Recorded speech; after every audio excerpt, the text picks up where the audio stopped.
हो, मी urban Gandhian आहे. आणि एवढंच नाही तर मी अर्बन शाहू फुले आंबेडकरांची सुद्धा आहे. मी नेहरूंच्या विचारांचा मी अर्बन नेहरूयन सुद्धा आहे. काय नेमकं त्याची पाठिंबा?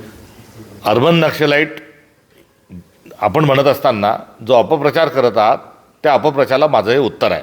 आणि तुमच्यात हिंमत असेल तर मला अटक करा, हे खुलं आव्हान देखील आहे. भाजपाची मंथन बैठक सुरू आहे. सुमित वानखेडे जे आमदार आहेत त्यांनी असं म्हटलं की महात्मा गांधींची लेगसी चालवणारा आता काँग्रेसमध्ये कोणीच नाही. महात्मा गांधीची लेगसी ही भाजप चालवेल.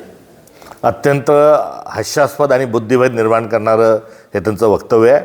मुँह में राम और बगल में छुरी ही भाजपची एकंदरीत मूलभूत प्रवृत्ती आहे आणि त्या प्रवृत्तीचाच परिचय देत असताना त्यांनी सदरचं विधान त्या ठिकाणी केलेलं आहे. काँग्रेस ही गांधींच्या विचारातून काँग्रेसची मूस तयार झालेली आहे. एवढंच नव्हे तर जो समाजवादावर आधारित जी भारताची व्यवस्था असली पाहिजे याची देखील पाळंमुळं ही गांधींच्या विचारांच्या अनुषंगाने आहे. त्यामुळे काँग्रेस म्हणजे गांधी आणि गांधी म्हणजे काँग्रेस हा चुलीदामांचं नातं गांधींसोबत आहे. मात्र भारतीय जनता पक्षाला स्वतःचा कोणताच नेता हा आता उरलेला नाही.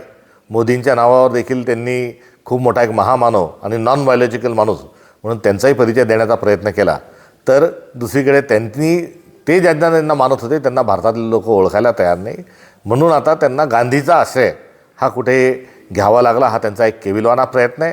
त्यांनी सेवाग्रामला जाऊन गांधींच्या भूमीत आणि चरखा भवनामध्ये हे चिंतन घेण्याच्या ऐवजी त्यांनी त्यांच्या विचाराशी बांधिलकी दाखवत असताना रेशीमबागमध्ये नागपूरला हे चिंतन शिबिर घ्यायला पाहिजे होतं किंवा सावरकरांच्या जन्मभूमीत कर्मभूमीत हे त्यांनी चिंतन शिबिर घ्यायला हवं होतं. मात्र त्यांच्याजवळ कोणताही महामानव नसल्यामुळे, कोणताही त्यांच्याजवळ वारसा नसल्यामुळे त्यांना आता काँग्रेसचा देशाचा एक वारस चोरण्याचा त्यांचा हा प्रयत्न आहे. मात्र ही सर्व मंडळी जी आहे, ही सर्व जमात जी आहे, ही नथुराम गोडसे यांची औलाद आहे. त्यामुळे नथुराम गोडसे ज्या पक्षाचा देव आहे त्या पक्षाने गांधींच्या विषयी केलेले वक्तव्य म्हणजे गांधींचा पुन्हा एकदा हल्ला करण्याचा गांधींवरचा हा त्यांचा एक प्रयत्न आहे. आता isakal.com आहे देशातील नंबर 1 ची मराठी न्यूज वेबसाईट. प्रत्येक अपडेटसाठी isakal.com ला नक्की भेट द्या.